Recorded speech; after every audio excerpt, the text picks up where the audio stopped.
Have you ever wished that you started earlier with money or that school taught you about personal finance? Imagine all those extra years where money could have worked for you rather than you working hard for it. I certainly have, and in this video I will share with you the top 4 things about money that I wish I learned in my early 20s that I haven't. Let's dive into the first habit, and I really wish I learned this in my early 20s because it would have been a game changer. I probably would have been financially free by now if I followed this advice that I only learned in my early 30s. And that is pay yourself first. Now, no one teaches you about this. Your buddies don't, school doesn't, and it's one of the key foundations of becoming financially free. I learned this from a really small book called The Richest Man in Babylon. It's such a great book, you can read it in a few hours. This book shares the story of Arcot, a poor guy who only gets 10 coins a month in his paycheck, his little bag of coins.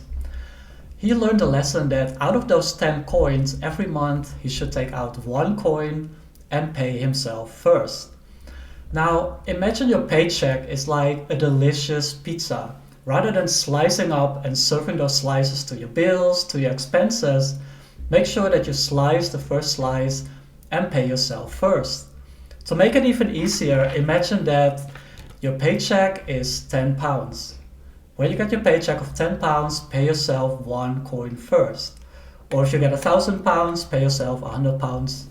If you get £10,000 a month, pay yourself £1,000. It's that simple. Pay yourself first and pay yourself at least 10% of your salary. And some people may think, oh my God, I cannot pay 10% of my salary. Like I have all these bills and expenses to pay.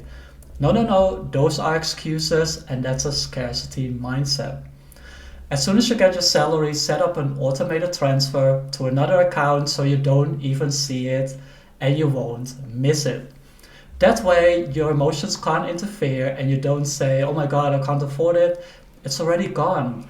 It's like another tax that you don't even see. When I started paying myself first, my financial life completely changed. Why? Because I showed the universe, hey, I'm worth at least 10% of my income. And I learned to live off the remainder of the money. You see, most people, they get their money and they see it in their account and they try to spend it all in the month. But if 10% is in another account, you learn to live off the remaining 90%. It makes you more efficient, it makes you save costs. And eventually over time, it will actually increases your income.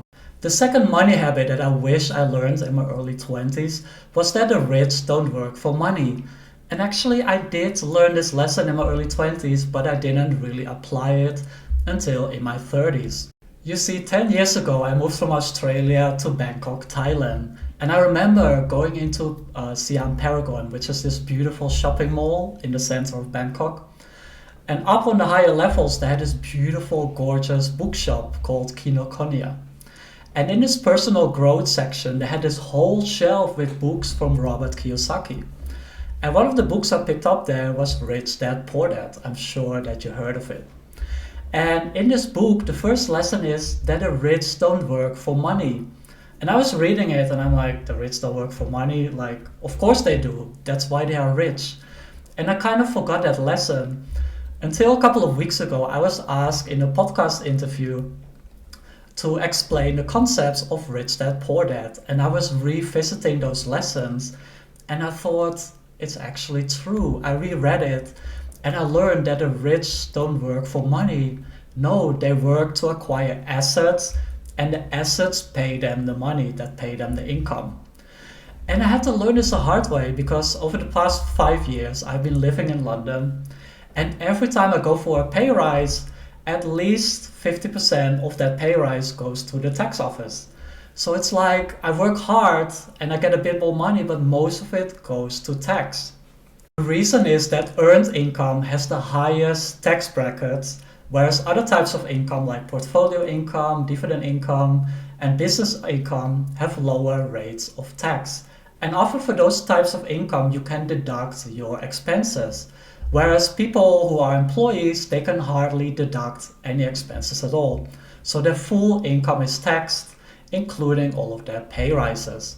So the rich don't work for money, they don't work for pay rises, They work to acquire assets that when they get the income, they hardly pay any tax at all. Now, how do you make this practical? In the UK, there's this account called an ACCA account where you can invest up to £20,000 a year, and any gains you make, you don't pay any tax on. So let's say you deposit £20,000 into that account a year and you earn 10% in dividend income or 10% in portfolio income, which is £2,000 a year. So now you get a £2,000 a year pay rise and you don't pay any tax on it. Now at first it may seem really low, like, oh, only £2,000 a year. But how about 10 years? After 10 years, you earn £20,000. Now, how about 20 years? Now you earn £40,000, which is like the average salary in the UK.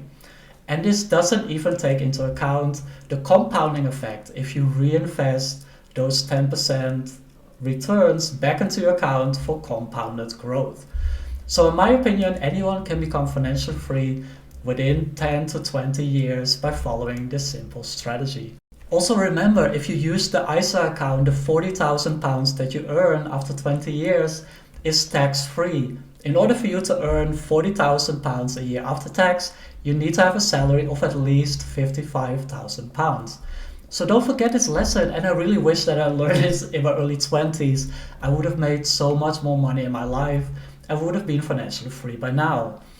If you are in your early 20s, congratulations, you have all the time of the world to apply this as of today. And if you're a little bit older, it doesn't matter. Use today to start, and don't just work for money, work to acquire assets and let your assets pay you the income so you don't pay as much tax. The third money lesson that I wish I learned in my early 20s was to have multiple streams of income. School doesn't teach you about this, your friends don't teach you about this, family doesn't teach you about this. They all teach you to have one source of income, which is your salary, and that's such a big risk. Have you ever heard of not putting all your eggs in one basket? Yet more than 90% of people do this. They have this one source of income, and I myself too had just one source of income for a big period of my life. Now today you can have so many sources of income. You can have your salary income, you can have your business income, you can have side hustle income, you can have dividend income, you can have portfolio income, you can create a course and sell it on Udemy or Skillshare, you can create a YouTube channel and after a while monetize it. You can have affiliate fee income, you can have royalty fee income, you can have rental income, you can rent out a room in your house. There's so many different types of income today, the possibilities are absolutely endless. And make sure that you really work on this. If you have one source of income, all the risk is on that one thing. Imagine something happened like a pandemic or the government shutting everything down and closing your business. If you only have one source of income, how big of a risk is that? Or if you only have your salary and your company lays off a big division and you are at risk, what are you gonna do? You see, the average millionaire has at least 7 streams of income, whereas the average poor person has less than 1. So make sure that you have multiple streams of income and develop these over time to replace your main stream of income. And the fourth thing that I really wish that I learned in my early 20s was to take more risk. At school I was always taught doing business is risky, you have to go for a safe and secure job. Well, first of all, there are really no safe and secure jobs anymore with the way that the world is changing. But also, we are told to not take risks, to play it safe. But if you do that, everyone is playing it safe, so you'll be like everyone else. I recently came across this study by Forbes magazine, and they said that people who stay in the same job for more than 2 years, they earn 50% less over the lifespan of their career. What I learned from that is to take more risk, to apply for jobs at other companies. You see, companies are not loyal to you. You are most likely a number in your company, especially for the larger companies out there. If you die, you'll be replaced in a matter of a couple of days. And also, people think, no, I should stay in the same company, I should prove myself and work hard and get promotions. And it can work, but you need to be in the right company that actually provides opportunities for people to get pay rises and promotions. I worked for many years at this one company and I did exactly that. I worked long hours. I went the extra mile. I helped save the company costs. I made sure that now we only needed 3 people in our team rather than 5, which saved the company a lot of money. I increased productivity. I streamlined processes. I did so many things for the company, and all I got was a 5% pay rise, for which I almost had to beg and ask for. Now, I started to put my CV online and started talking with different companies, and I would only take jobs that paid 50% more. And as soon as I showed the universe, like, hey, I want a job, I want to get paid 50% more, within a couple of weeks, I got it. But it meant that I had to go out of my comfort zone into unknown territory. I had to revamp my resume. I had to look elsewhere. I had to take risks that, hey, if I switch jobs, I may not actually like it. But you see, this is the way that you increase your wealth and your money and also your levels of happiness. You see, at the company after that, I felt so much happier. I could work from home full time. And actually, in that same company, they actually gave me pay rises and valued the work that I did. So the lesson is, take more risk. Get out of your comfort zone and don't just play it safe. In safeness, you're not gonna create the life that you deserve. Thank you for watching my video, and make sure you check out my next one on the 6 habits to attract financial abundance. See you in the next video.